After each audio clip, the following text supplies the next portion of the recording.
Welcome to Mountain Sledder Garage. Today we're going to be talking about heated gloves. And since there's been more and more heated gloves that's kind of come on the market in the last few years, thought I'd talk about them a little bit today since we've tried a number of different brands of these in the last year or two. The first ones we tried, like I think about 3 years when they first came out, were the Fly Racing. And there's this cheapy pair you can buy at Costco. Climb came out with some. So they've all had their kind of their pluses and minuses. It depends really on your price range. So we're going to talk about this pretty much 3 price ranges I have here, and I use all 3 of these gloves, and they're all good gloves, especially for what you're going to pay for them. Traditionally, what I've done with gloves when I've gone out snowmobiling in the backcountry is I'll wear one big heavy mitten type glove to ride in, because usually the trail ride in is usually early in the morning and it's cold.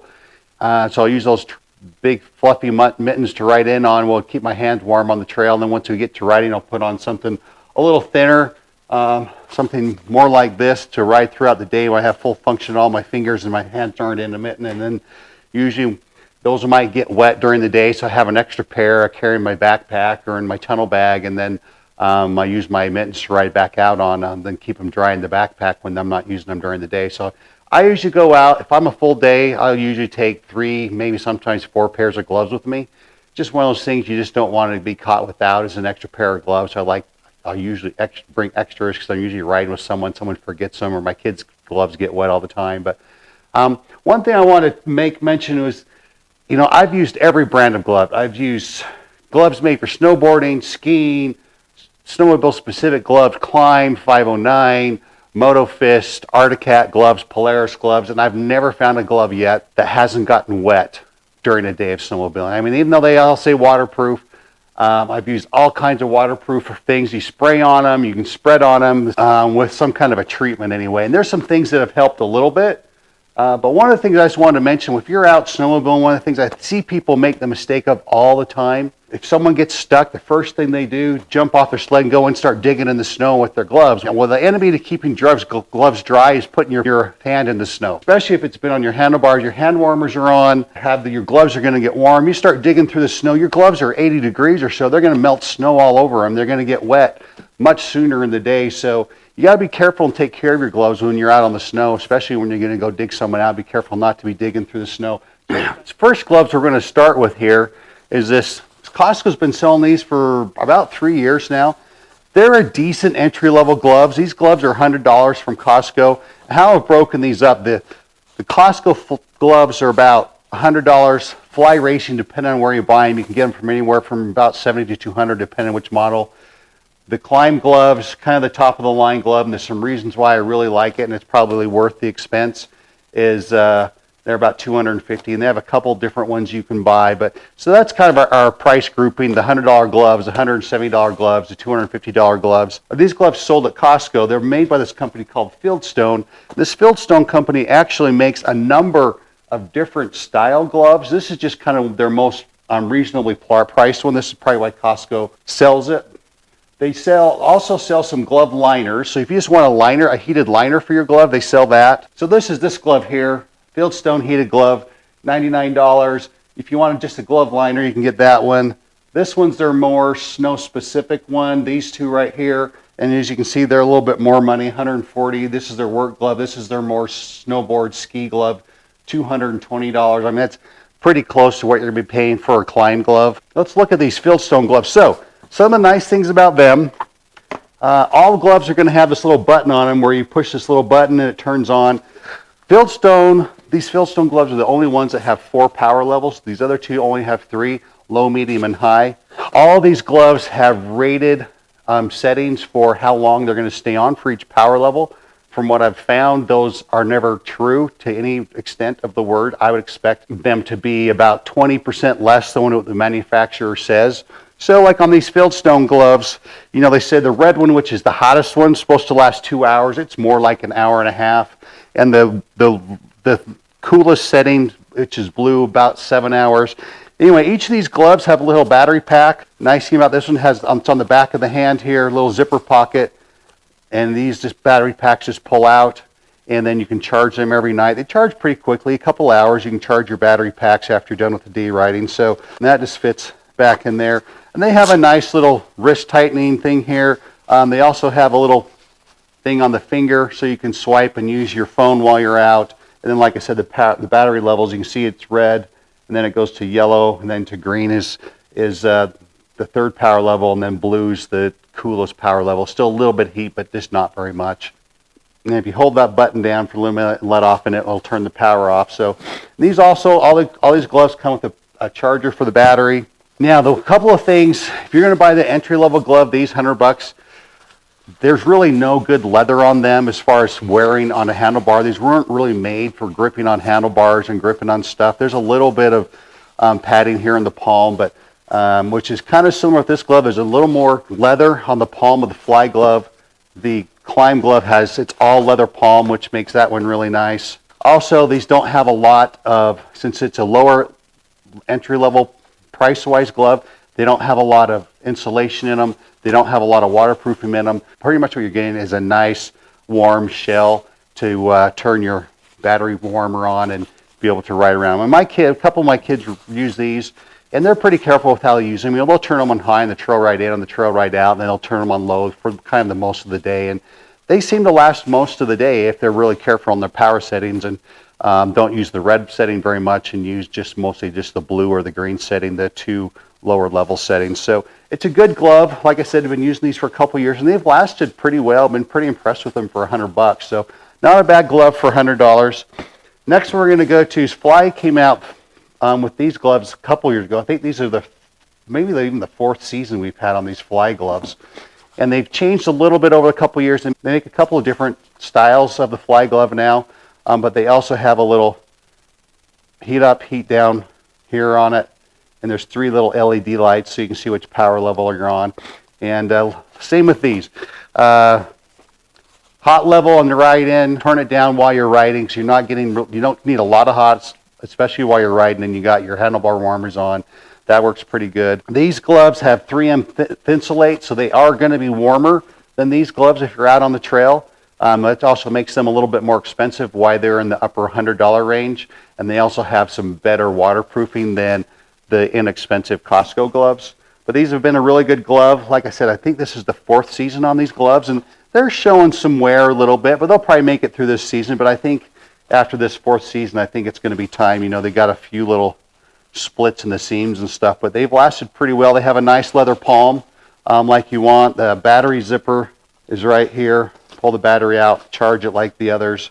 And so one of the things you got to really look at when you're buying these gloves, 3 things. Are they waterproof? We already talked about that. Most gloves, even though they say they aren't as waterproof as we would like them. But these have different steps. Gore-Tex waterproof. Fly Racing have a Hapara waterproof liner. I'm not sure how good that is. They seem to stay pretty dry for a little while, but they'll still get wet. But they do have the 3M Thinsulate, 200 grams of Thinsulate, which keep you a lot warmer than these gloves if you don't have the heat turned on. So that's a nice feature about the Fly Racing gloves. And then last gloves, Fly Racing gloves, we're going to just tell a little bit about just the power levels. Power level 1 is the hottest. They say about 2.5 hours of power on that one. Power level 2, which is the medium level, about 3 to 3.5 hours. And level 4, which is the lowest level, about 4 hours. And I think with this glove, those levels we've seen about right, because I've kind of seen my kids ride this and use this one all day. It's been a good glove for them and kind of keeps them warm on the ride in and on the ride out.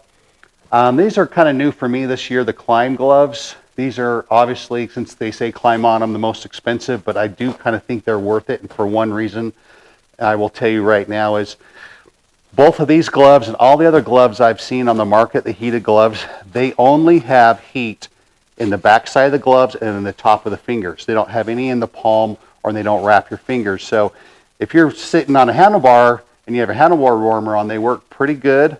But if you get off that, your handlebar warmer's not working or something, they don't have heat that goes all the way around, which you would really like.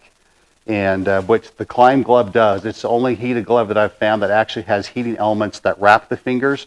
Has a heating element that goes up the top and then back down the other side on the palm. Probably also the most comfortable glove of these that I've worn. They fit really well. They adjust really well. There's a lot of different sizes. The only ones with Gore-Tex, and they also have the Thinsulate lining as well to keep you warmer when you don't have them turned on. But I've had about 3 rides on these now, and they've lasted really well. Traditionally, what I've done when I've ridden in and to get my hands cold riding in on the trail when it's 5 degrees out, you've got a 15-mile ride in, I'll wear my climb mittens, and then once I get in, I'll put on a different pair of gloves like this to ride during the day. But since I bought these this year, I've been riding on these. And another nice feature about these gloves, it has 3 power levels, but if you turn this one on power level high, which is red, once it's fully heated up after 10 minutes, it actually automatically turns to power level blue to save a little bit of energy. And it will stay on power level blue until you change it, which is really nice because you want them to heat up pretty quickly when you're going down the trail. But once you're going down the trail and they've heated up, your hand warmers are heated up, you don't really need it on power level, the red power level anymore. So that feature where it changes from the high power level to the medium power level is actually quite nice with these Climb gloves. Now Climb is the only one that has a Velcro pocket for the battery. The rest have zipper pockets. Honestly, I'm not sure if I'm a fan of the Velcro or not. I did once when I was riding have the Velcro open up and the battery was hanging out, which could have been a disaster had the battery come unplugged and I lost the battery. I've never had that problem on the zipper gloves, but a little bit too new yet to say. The other thing I like is how these kind of tighten around your wrist on your jacket, so you can keep snow from getting in. You can easily loosen them like that. Have this little ring here to pull them on. Pull them on, looks like that. Pull that, tightens them down. And it's a really great glove. I've been really impressed with them. Like I said, I wear them on the trail ride in and keep my hands nice and warm. Once we get in, usually once I'm riding them, I'm warm enough that I don't feel like I need really warm gloves anymore because I'm so warm from moving and side hilling and doing all the other maneuvers that we do that I kind of get a little bit overheated. So I'll take these off, put them somewhere where they're going to stay warm and dry, like in my backpack, and I'll put another set of gloves on until we ride out. But anyway, there we have it. 3 price levels of electric gloves. And really, like I said, I've used all 3 of these. You really can't go wrong with either 3 of them. Just depends on how much money you want to spend. You want to go down to the $100 range, the mid $150 range, or the $250 range. There's something for everyone here. And they're going to work for you. Like I said, I've been using these. This is pretty sure our 4th season on these, our 3rd season on these. I'm surprised the batteries and the heating elements have lasted that long. So they've been great gloves. They've been great for the price, and they've been keeping my kids and my family's hands warm. If you want to look at these Climb gloves, this is kind of my favorite style Climb glove. It's really comfortable. It fits really well. They make this in a mitten style glove where these 3 fingers are hooked together, and then you just have 1 finger for your throttle or your brake. You can get it in that style if you want, and then you can also get it in the Power Cross style glove. And it's been great to have electric gloves come on the market. You know, every time something new and electric comes on the market, I'm always kind of a skeptical because I'm so used to the way things are. And, 20 years ago when we first started driving around with heated seats in our trucks, I actually remember how silly that seemed until I got in my friend's Suburban one day about 20 years ago and sat in his front seat and got a ride home from snowmobiling with his electric seats. So I was like, man, this is nice. I'm never going to trash electric seats again because this is like a massage all the way home. So, and it's been the same with electric gloves. And when I bought my kids electric gloves a couple years ago, I'm like, they're kids, they're kind of sissies. And so as long as I keep them comfortable and keep them from complaining, they'll come riding with me. But now that I've kind of converted myself to the electric glove, I really like it.